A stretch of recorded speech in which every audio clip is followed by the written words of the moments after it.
Hello दोस्तों, the mission development academy में आप सभी लोगों का स्वागत है। I am your orator, motivational speaker, life coach and business trainer. दोस्तों, एचआर एंड पीपल मैनेजमेंट के अंदर आज हम डिस्कस करेंगे how to train and develop employ. कैसे हम अपने एम्प्लॉइयों को डेवलप करें, कैसे ट्रेन करें, उसके बारे में चर्चा करेंगे। तो इस कंप्लीट सेशन में आप एक्चुअल में जानने वाले हो कि जो एम्प्लॉय ट्रेनिंग प्रोग्राम्स होते हैं, जो एम्प्लॉयों के लिए डेवलपमेंट प्रोग्राम होता है, वो एक्चुअल में क्या होता है। और इस सेशन में हम डिस्कस करेंगे what is employ training development programme.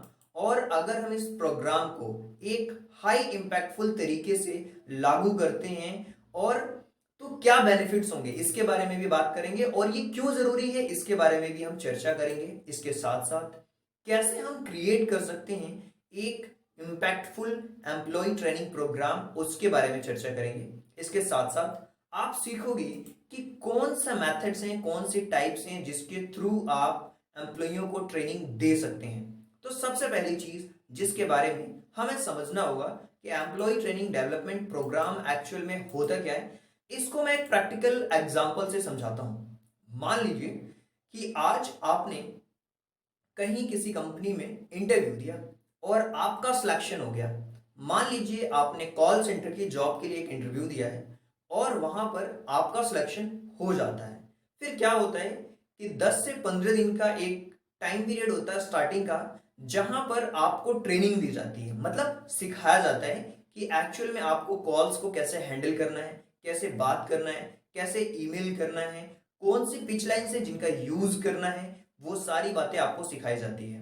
उसके बाद आप उन कॉल्स को हैंडल कर पाते हैं, उनके आंसर्स को दे पाते हैं। अब एक चीज जो आपको समझनी है कि कैसे ट्रेनिंग जो डेवलपमेंट प्रोग्राम है, ट्रेनिंग और डेवलपमेंट प्रोग्राम है, कैसे इंपॉर्टेंट होता है। देखिए, अपनी ऑर्गेनाइजेशन के लिए भी आपको अपने एम्प्लॉइयों को ट्रेनिंग देनी होगी। ये इसलिए देनी होगी क्योंकि ये बहुत इंपॉर्टेंट पार्ट है। इसके साथ साथ इसके बहुत सारे फायदे भी होते हैं, क्योंकि कहीं ना कहीं आप जब ऑनबोर्ड करते हो किसी भी एम्प्लॉय को अपनी कंपनी के अंदर, तो आपको पता होता है कि ये पर्सन किस लिए हायर किया गया है, इसका एग्जैक्ट काम क्या होने वाला है। अगर कोई सेल्स का बंदा है तो सेल्स की ट्रेनिंग दी जाएगी। अगर कोई एचआर से रिलेटेड जिसको हायर किया गया, उसको ह्यूमन रिसोर्स के बारे में ट्रेनिंग दी जाएगी, उसको स्ट्रेटेजी बताई जाएगी कि ये चीजें हैं। अपने फंडामेंटल्स बताए जाएंगे, अपनी कोर वैल्यूज बताई जाएंगी, अपना विजन बताया जाएगा कि कंपनी का क्या विजन है। तो उस चीज को आप बहुत अच्छी तरीके से सीख पाओगे और उसको आगे भी आप डेलीगेट कर पाओगे। और कहीं ना कहीं अगर आप चाहते हो कि आपकी जो ट्रेनिंग हो वो बहुत ही इंपैक्टफुल हो, तो कहीं ना कहीं ट्रेनिंग के अंदर इंगेजमेंट होना चाहिए। वो एक बोरिंग रिलेशन की तरह नहीं होना चाहिए, वो इंगेजमेंट होना चाहिए। कहीं ना कहीं फन वे में चीजों को सीखें कि क्या वैल्यूज हैं, क्या मिशन है, क्या विजन है इस कंपनी का, और क्या विजन, मिशन और वैल्यूज पे ये कंपनी काम करती है, कौन से मिशन पे काम करती है, ये सबको पता होना चाहिए। और कहीं ना कहीं जो क्रिटिकल कंसिडरेशन है बजट्स में, आउटसोर्सिंग में, इन सारी चीजों का ध्यान रखना चाहिए कि केवल और केवल हायर करना ही नहीं होता है। अगर हायर करने के बाद उस एम्प्लॉय को अगर यही नहीं पता लग पा रहा है कि उसका एग्जैक्ट रोल क्या है और किस रोल के लिए उसको हायर किया गया, तो वो काम को अच्छी तरीके से नहीं कर पाता है। इसीलिए आपको ट्रेनिंग की बहुत जरूरत होती है, डेवलपमेंट की बहुत जरूरत होती है। लाइफ के अंदर भी पर्सनैलिटी डेवलपमेंट एक हिस्सा है जो हम प्रैक्टिकली सीखते हैं।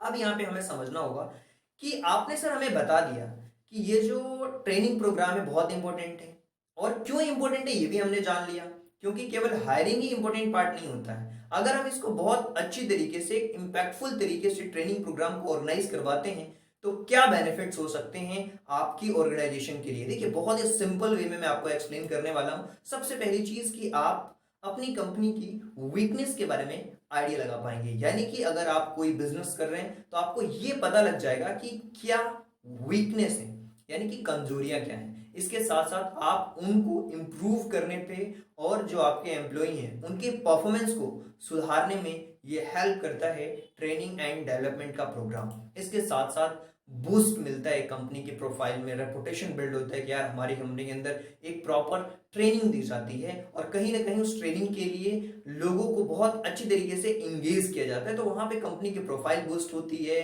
और परफॉर्मेंस तो डेफिनेटली बूस्ट होती है। और इसके साथ साथ हम वीकनेसेस को फाइंड आउट कर पाते हैं, नए नए इनोवेशंस का आइडिया हमारे माइंड में आता है कि इस चीज को इस तरीके से कर सकते हैं कम बजट में और अच्छे तरीके से। इसके साथ साथ बहुत सारी चीजें हैं, इनोवेशन के साथ साथ बहुत सारी चीजों में भी फायदा मिलता है। इसके साथ साथ हमें ये जानना होगा कि कैसे कैसे हम क्रिएट कर सकते हैं एक इम्पैक्टफुल ट्रेनिंग प्रोग्राम। देखिए, सबसे पहले तो आपको ये देखना होगा कि कौन से ऐसे एम्प्लॉय हैं जो नए प्रोसीजर में आ रहे हैं।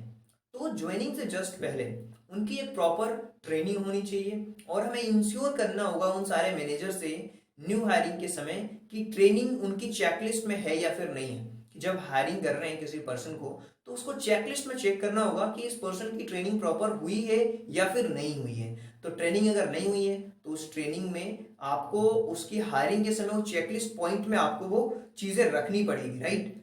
इसके साथ साथ आपको समझना पड़ेगा कि जब बोर्ड मीट होती है वहां पे इंट्रोड्यूस करना होगा प्रोसीजर्स को कि ट्रेनिंग में क्या क्या बदलाव कर सकते हैं और किस तरीके से हम अपनी ट्रेनिंग को और पावरफुल तरीके से इम्पैक्ट कर सकते हैं ताकि लोग अच्छी तरीके से अपनी परफॉर्मेंस को बरकरार रखें कंपनी के अंदर और नई नई टेक्नोलॉजी को सीख सकें। ये बहुत एक इंपॉर्टेंट पार्ट है और इसकी प्रैक्टिस बहुत जरूरी है क्योंकि ये इंक्लूड करना होगा बोर्डिंग के समय ही बेस्ट प्रैक्टिसेस को ट्रेनिंग के समय में। इसके साथ साथ कुछ और चीजें हैं, केवल और केवल आपको ट्रेनिंग काम की नहीं देनी है, कल्चर की भी देनी है कि उस कंपनी का कल्चर क्या है एग्जैक्ट में। केवल टॉपिक वाइज ट्रेनिंग नहीं कि टेक्निकल की ट्रेनिंग हो रही है या फिर मैनेजमेंट की ट्रेनिंग हो रही है या फिर सेल्स की ट्रेनिंग हो रही है या फिर लीगल की ट्रेनिंग हो रही है, ऐसा नहीं। केवल और केवल टॉपिक से हट करके उन चीजों के बारे में बताना है और जो कि कल्चर बेस्ड है। कंपनी में एक कल्चर होता है, उस कल्चर के बारे में भी बताना होगा, उसकी भी ट्रेनिंग देनी होगी।